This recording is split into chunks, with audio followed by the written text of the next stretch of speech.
Okay, so now we're going to look at the idea of creating angles using our protractor.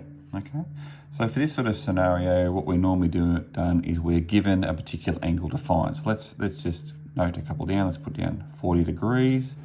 Okay, let's think about something like perhaps that has doesn't have a rounded number at the bottom, so maybe like 57 degrees, and then something a little bit larger, something like maybe about 152 degrees. Okay, now what we can see here straight away is this one is going to be an acute angle. Okay, this one here also acute angle, and this one here is going to be that obtuse angle.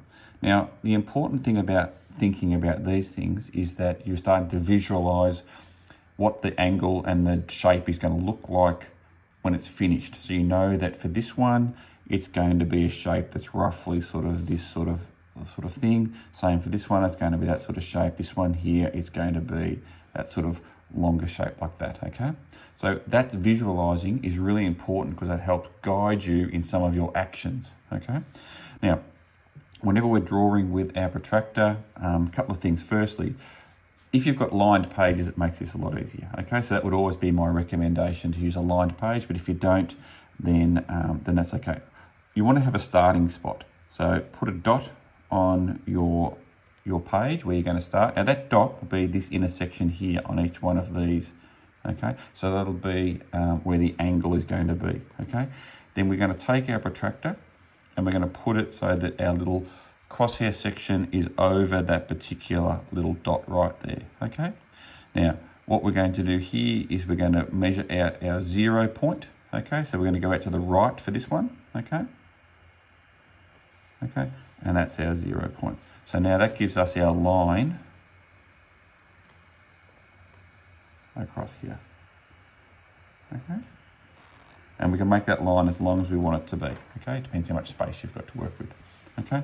Putting our protractor back on here now. So that's our 0 point. We're measuring 40 degrees. So we go around 10, 20, 30, 40, and we can go out from the 40, following the line out, okay? And we see that matches up with the 140, and we put a dot, okay? And so that dot then is going to be this little corner here. So then we can use our protractor to join up this one and this one. And again, you can make the line as long as you want it to be, okay? As long as it goes through this dot here that we made. So this angle in here is now 40 degrees, okay? Now you can do the same thing on the other side. If you wanted to do a 40-degree angle that went in that fashion, you could certainly do that on this side, where you could do the this on here, crosshair over here, measure around. So there's your 0 point, and then 10, 20, 30, 40 here, okay? And then that would give you,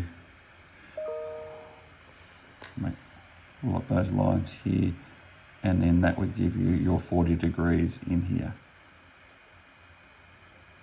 okay? All right, now to do the 57, okay, it's the same process. We have that starting dot, we have that bottom line, okay? If we use the same diagram, we can see that on this one, where there was 40, we can go around to 50, okay? Now 60 is obviously here, so 57 is before 60. So 50, 55, 56, 57, and we can put a dot, okay? So that dot becomes where the 57 will be, okay? And so then this one, and we'll just put it outside the 40 like that. That becomes 57 degrees. Okay, might be easier if you use different colored pens to do that. And then the 152, we can do the same on this same diagram if you wish to. So we have here's 0 degrees here. And we can go around, here's 90, 100, 110, 120, 130, 140, 150.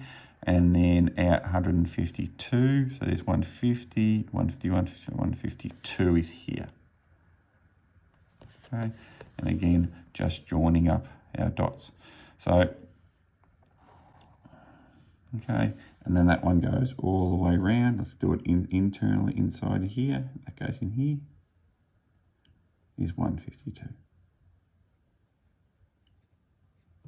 Okay, so to create angles with these is really quite simple. It's a case of putting your starting dot, doing your 0 line along the bottom, and then putting your protractor on where that crosshair and this line here of your protractor matches up with this line here, the 0 line, and then just go around whichever direction you wish to go to find the particular angle.